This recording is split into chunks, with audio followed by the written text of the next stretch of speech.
Bonjour à tous et bienvenue sur la chaîne de Nanto le Gobelin Noob. Aujourd'hui nous sommes sur les règles et la bataille de notre fascicule numéro 36. Dans ce fascicule, dans cette partie de règles, nous allons retrouver un nouvel élément.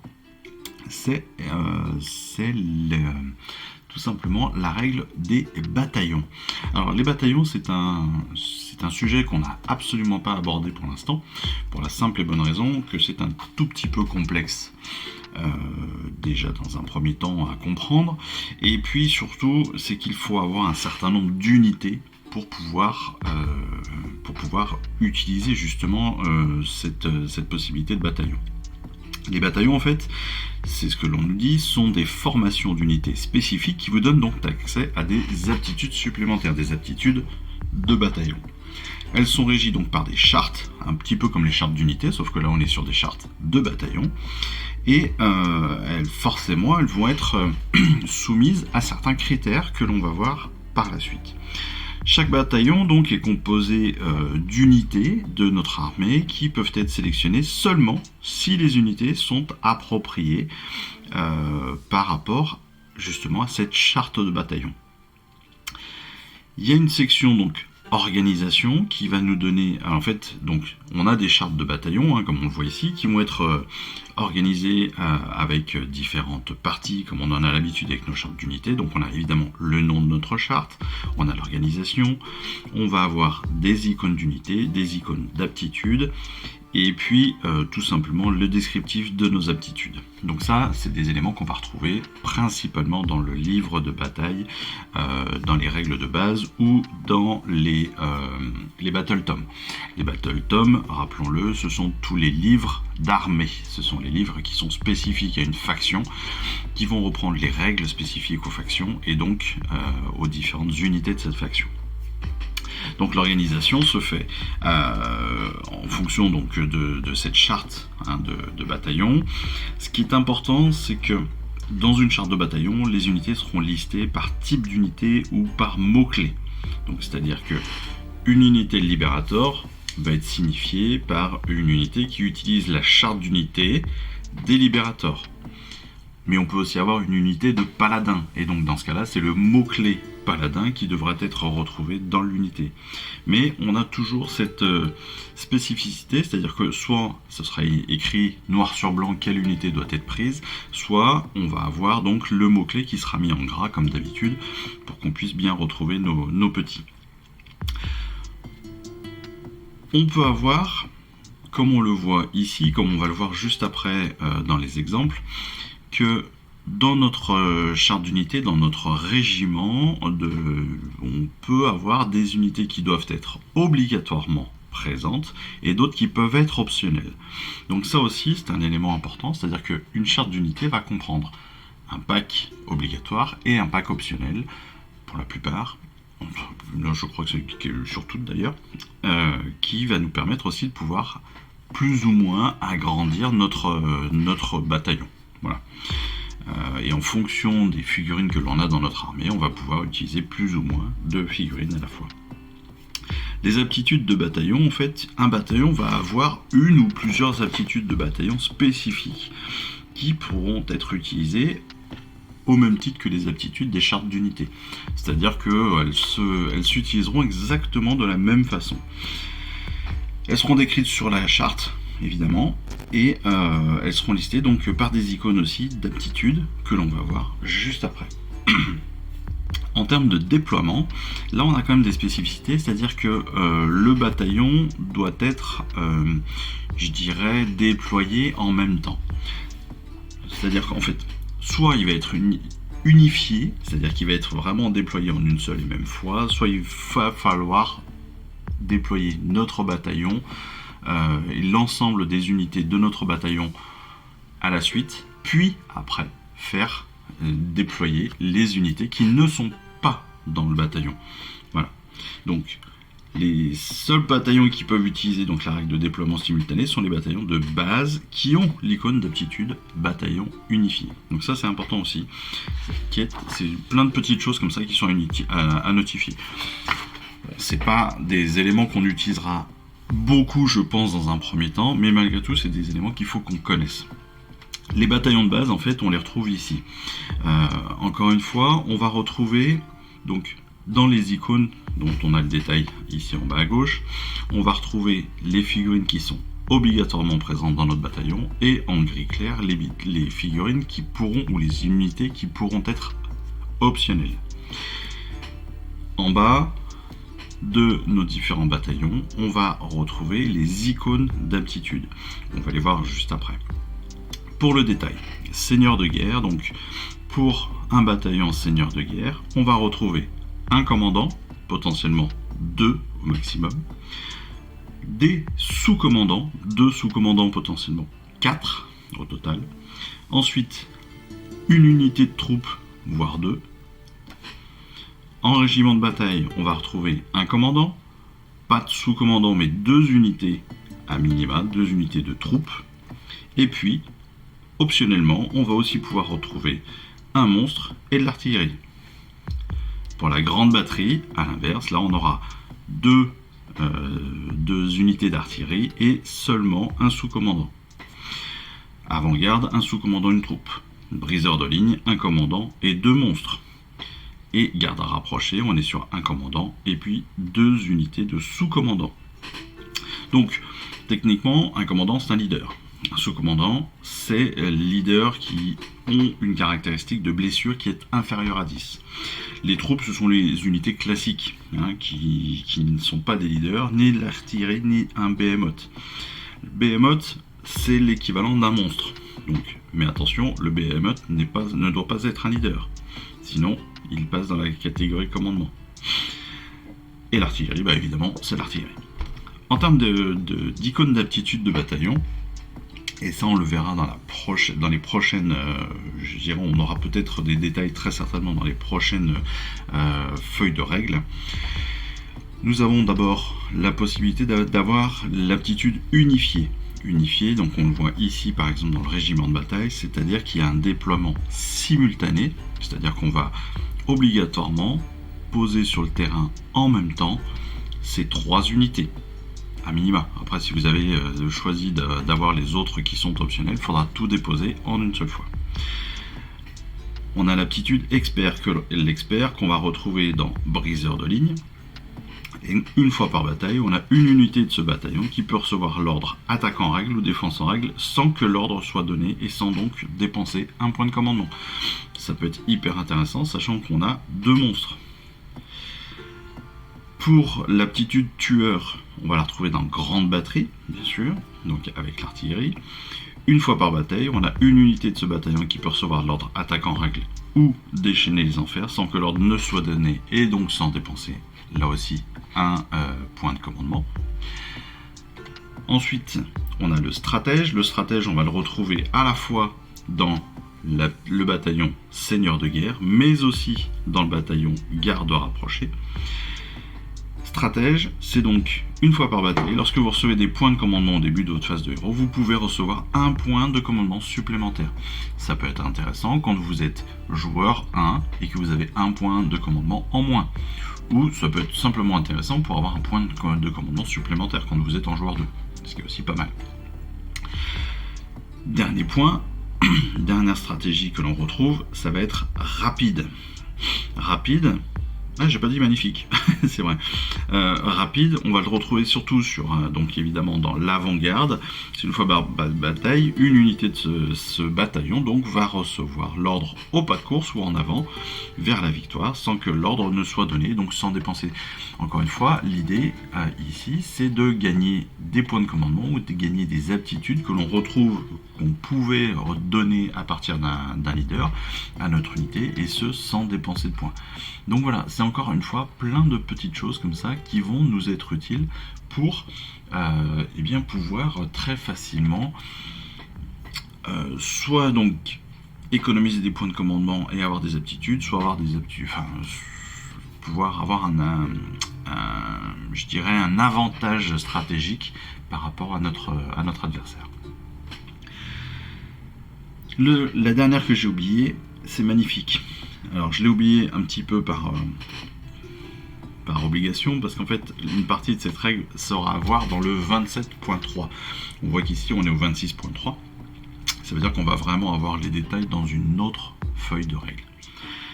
On le retrouve magnifique dans Seigneur de guerre, mais aussi dans Garde rapproché. Magnifique lorsque vous choisissez les optimisations de votre armée, vous pouvez choisir une option, une optimisation supplémentaire.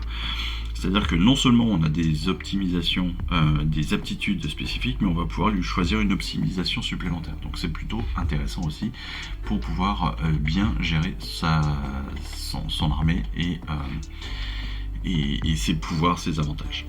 Voilà. Voilà les règles pour aujourd'hui. Ensuite, on passe à la tactique de la semaine. La tactique de la semaine aujourd'hui se spécifie sur la destruction. C'est notre deuxième feuille de tactique sur la destruction, avec aujourd'hui le boss qui tue son Grotte-Suriner. Alors, c'est une des premières figurines, c'est la première figurine que nous avons reçue, hein, le boss qui tue son Grotte-Suriner, avec la Chevaleresse Arcanum. Aussi ville et puissante, donc soit une armée de Cruel Boys, vos guerriers ont besoin d'un chef fort pour continuer à se battre. Mieux vaut garder donc votre boss qui tue, votre éventreur, et avec vos éventreurs pour ses aptitudes, pour que ces aptitudes les renforcent. Et en effet, il a des points positifs, évidemment, ce boss qui tue, mais aussi un point assez négatif, qui se retrouve d'ailleurs assez généralement chez les Oryx. Le point positif, c'est en effet, il peut faire des dégâts importants. Il a pas mal d'attaques, il est capable de percer les armures et de causer des dégâts. Il peut traverser l'infanterie ennemie rapidement et même menacer les héros cuirassés. Et c'est vrai, il est assez puissant. Ça a beau être un personnage assez classique, on va dire, sur le principe. Mine de rien, il a quand même des caractéristiques d'attaque qui peuvent être intéressantes. Il est aussi un commandant. Et oui, techniquement, l'aptitude, ça fait partie du plan du boss qui tue, peut éviter à vos troupes de fuir, ce qui permet à vos unités de Cruel Boys de combattre plus longtemps. En effet, en facilitant la gestion des... je crois que ça fait partie du plan. Je vais vous retrouver la règle de suite. Ce sera plus simple. Parce que je ne la connais pas exactement par cœur. Hop. Donc si je reprends ma charte d'unité des Cruel Boys, et en particulier donc de notre boss qui tue, ça fait partie du plan. Dit, si une unité de Cruel Boys amis rate un test de déroute, alors qu'elle est à 3 pouces d'une ou plusieurs unités amies ayant cette aptitude, une seule figurine de l'unité fuit. Ça veut dire quoi? Ça veut dire que si, on va prendre l'idée d'avoir les éventreurs juste à côté, si vous ratez votre jet de bravoure sur les éventreurs, vous pouvez perdre 2, 3, 4, 5, 6 figurines sur un test de déroute. Sauf qu'avec, ça fait partie du plan, plutôt que d'en perdre plusieurs, vous n'allez en perdre qu'une seule. Et ça, mine de rien, ça a quand même un certain pouvoir. Parce que les Oryx, les Cruel Boys, sont assez fragiles malgré tout, parce qu'ils ont une sauvegarde à 5+, donc c'est quand même assez fragile, mais ils tapent bien. Et comme ils tapent bien, comme ils sont assez polyvalents sur la frappe, eh bien ça peut être intéressant d'en garder un maximum. Donc ça fait partie du plan et plutôt une bonne aptitude. Et quand elle est bien gérée, quand elle est bien utilisée, elle est vraiment intéressante. Point négatif évidemment, c'est que le boss qui tue a une caractéristique de mouvement qui est assez basse. Bah oui, au même titre que les éventreurs, 5 pouces, c'est pas non plus une figurine qui va aller très très vite et qui va pouvoir se déplacer très rapidement. Donc il lui faut donc un certain temps pour traverser le champ de bataille. Donc il va falloir bien réfléchir à où est-ce qu'on va le déployer, bien réfléchir aussi à comment est-ce qu'on va le déplacer, pour pas pour qu'il soit pas trop loin des unités intéressantes pour lui à couvrir, qu'il soit pas non plus trop compliqué à gérer pour les objectifs ou les choses comme ça. Donc vraiment de la gestion importante pour le boss qui tue. Deuxième unité pour laquelle nous avons nos éléments tactiques, c'est le chaman. Le chaman vasomancien est son grotte touilleur. Donc le chaman vasomancien est un puissant sorcier. Il peut utiliser ses sorts et potions pour aider le reste de vos armées de Cruel Boys, par exemple en invoquant des brumes pour protéger vos troupes en marche ou en décuplant la virulence des attaques des armes crottées de venin. Alors, en effet, en point positif, lui aussi il peut faire des dégâts très importants. C'est un bon combattant pour un chaman, et c'est pas forcément faux, hein. Il a des attaques plutôt intéressantes. Je prends l'exemple de son bâton, de Marie Corse, qui a 2 attaques et qui touche à 3 et blesse à 3. Plutôt pas mal. Son grotte touilleur et lui donc ont 2 attaques chacun. Pareil, hein, le poignard de secours de son grotte, même s'il touche à 4, il touche et blesse à 4, il a 2 attaques. C'est aussi toujours intéressant. Et ça peut provoquer en plus des blessures mortelles grâce aux armes crottées de venin. Arme crottée de venin, je rappelle que sur la touche, un 6 et c'est une blessure mortelle. Donc ça peut faire pas mal de blessures. Il est assez flexible parce qu'il peut utiliser son aptitude poison et élixir pour rendre les armes de ses alliés beaucoup plus redoutables, en effet, mais aussi pour protéger ses compagnons, ce qui le rend assez polyvalent. Et en plus de ça, bien évidemment, il a les sorts classiques que tous les chamans et tous les sorciers connaissent. Par contre, comme tous les Oruks, eh bien, il est assez fragile. En effet, il n'a pas une grosse armure. Avec une sauvegarde à 5+, forcément, il peut donc mourir assez vite. Même s'il a 6 points de blessure, il n'est pas hyper bien protégé. Donc il faut quand même pas mal l'isoler pour lui faire éviter de risquer trop d'ennuis, tout simplement. Voilà les éléments tactiques de la semaine pour la destruction. La charte d'unité de la semaine, c'est évidemment la charte du chaman fongoïde. Le chaman fongoïde, alors, il a un mouvement de 5 pouces, une sauvegarde à 6+, donc un peu comme tous les Gnouspites, sa sauvegarde forcément est assez faible. Pas d'armure, petit, rabougri, enfin voilà, c'est forcément pas des foudres de guerre, en tout cas de défense en tout cas. Une bravoure à 5, ce qui veut dire que sa bravoure est quand même pas très élevée non plus, et seulement 5 blessures. Il a 2 armes par contre, donc ça peut être intéressant. Il a 3 attaques sur la première, une qui touche à 3 et blesse à 4, là aussi plutôt pas mal, avec une perforation de -1 et 2 dégâts. Et le deuxième c'est Dent Cruelle, donc la première c'était Serpe de Lune, le deuxième c'est Dent Cruelle, donc il va aller grignoter les gens. Il a 2 attaques, touche à 4, blesse à 4, et ne fait qu'un seul dégât avec cette deuxième arme.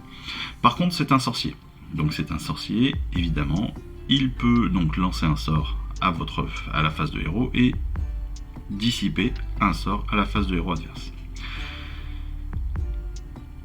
Il est aussi accompagné d'un compagnon. Alors, son compagnon est sur le même socle que lui, hein, à la différence de d'autres héros ou d'autres chamans, comme le chaman vasomancien Rux par exemple. C'est donc un squig à sport qui est armé donc de dents cruelles. C'est lui qui va venir grignoter avec ses dents cruelles. Et il a surtout, ce chaman fongoïde, 4 aptitudes. La première, il est porte-parole de Mork. Donc je rappelle, Gork et Mork, ce sont les dieux, les 2 dieux qui forment l'alliance entre guillemets pour la destruction.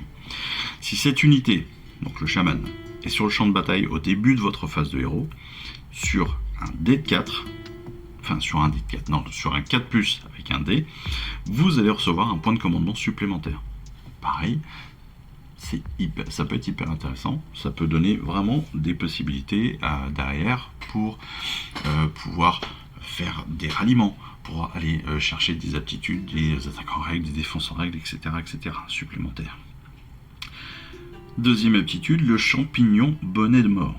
Donc si cette unité fait partie d'une armée de villes de fil obscur, donc il faut en effet avoir plusieurs unités de villes de fil obscur. Une fois par bataille, attention, ça c'est important, une seule fois par bataille, à votre phase de héros, vous allez pouvoir déclarer que cette unité va manger donc un champignon bonnet de mort. Dans ce cas-là, elle peut tenter de lancer un sort supplémentaire à sa phase de héros, et il peut s'agir de n'importe quel sort du domaine des Lune Clans. Ça, pareil, c'est hyper intéressant. Par contre, pour connaître tous les sorts des domaines de l'Unclan, il faut avoir le Battle Tome ou avoir la référence les cartes de référence et des choses comme ça. Son Squiggaspore. Son Squiggaspore, donc c'est une unité qui n'est pas visible des unités ennemies qui sont à plus de 12 pouces. Attention, ça peut avoir une petite spécificité. Et Spore Mordante. Spore Mordante, c'est quoi? Spore Mordante, donc c'est un sort qui a une valeur de lancement de 7. Je rappelle que pour lancer un sort, on lance 2 dés. Il faut faire un score égal ou supérieur à la valeur de lancement, et pour le faire dissiper, il faut que votre adversaire dépasse votre score. S'il l'égalise, votre sort passe. S'il le dépasse, il ne passe pas. Il a une portée de 6 pouces, et s'il est lancé avec succès, chaque unité donc qui est à portée subit D6 blessures mortelles. Ça peut être, imaginons que le chaman soit au milieu de troupes ennemies, ça peut être exceptionnel. Parce qu'il y a, encore une fois, chaque unité ennemie à portée, donc à 6 pouces du chaman, prend des 6 blessures mortelles. Chaque unité peut prendre jusqu'à 6 blessures mortelles avec un seul sort. Ça peut être hyper intéressant comme sort. J'avoue que le Squiggaspore, le fait qu'elle ne soit pas visible des unités qui sont à plus de 12 pouces, je vois pas à quoi ça sert. C'est peut-être moi qui... mais cette phrase ou cette spécificité, je sais pas. Je sais pas. J'avoue que je ne sais pas. On va regarder donc les tutoriels par contre, et on va voir justement la spécificité de cette petite chose. Le champignon bonne mort, donc on l'a dit, une fois par bataille, le chaman fongoïde peut manger un champignon, ce qui lui permet de lancer donc un sort supplémentaire. Le chaman donc peut lancer 2 sorts à la face de héros au lieu d'un. Ce sort supplémentaire peut être déjà connu par le chaman fongoïde, comme le trait magique ou les spores mordantes que l'on va voir, mais on peut aussi également lancer tous les sorts qui sont issus du domaine des Lunes Clans. Donc ça, on nous dit qu'on va recevoir, donc qu'on va recevoir un numéro où on nous spécifiera tous les sorts justement des Lunes Clans. Parfait. Le Squiggaspore. J'ai un peu l'impression, je sens que je vais le garder pour la fin celui-là, parce qu'on a 2 petits trucs. Les spores mordantes, très facile, c'est ce que je vous disais. C'est donc un sort, valeur de lancement de 7. Toutes les unités qui sont à 6 pouces vont prendre donc un D6 blessure mortelle. Là, l'unité entièrement, elle en prend 4. Hop, on lance un dé pour cette unité, un petit 2, elle prend 2 blessures mortelles, donc il y a un personnage qui va être éliminé. Il ne faut pas que l'intégralité de l'unité soit à 6 pouces. Il suffit qu'une partie de l'unité soit à 6 pouces. Pour le Squiggaspore. Le Squiggaspore, donc, est accompagné, le chaman, donc, il est accompagné du Squiggaspore, qui l'enveloppe d'un épais nuage de spores. D'accord. Et les unités adverses à plus de 12 pouces du chaman fongoïde ne peuvent pas la voir, ce qui signifie qu'elles ne peuvent pas lui tirer dessus ni le cibler avec un sort. Le chaman fongoïde est donc à l'abri des unités éloignées. Ok. Comme ça, c'est beaucoup plus clair. Parce que là, clairement, si je relis le truc, cette unité n'est pas visible des unités ennemies qui sont à plus de 12 pouces. On pouvait se poser la question, est-ce que c'était seulement Squig qui était pas visible, ou si c'était l'unité complète? En l'occurrence, le chaman et son Squig. Là, je comprends mieux. Donc, c'est vraiment le Squiggaspore qui, en fait, lance des spores dans l'air, et donc permet au chaman d'être invisible aux autres unités qui sont à plus de 12 pouces de lui. Parfait. Et ça, c'est plutôt très utile. Et ça va être très utile. Ah, je l'ai pas fait de la même couleur, moi j'avoue. Je l'ai fait vert, moi. Je l'ai fait rouge et vert. Ce qui est très moche en soi, mais j'aime beaucoup, ça me fait marrer. On aurait pu le faire aussi plus simplement comme ça. Bon, j'ai pas encore terminé ma peinture, mais ce n'est pas gênant. Dernier point Pour les règles de la semaine, c'est évidemment la bataille rangée. La bataille rangée numéro 16, magie déchaînée. Et donc, on va voir ça juste après.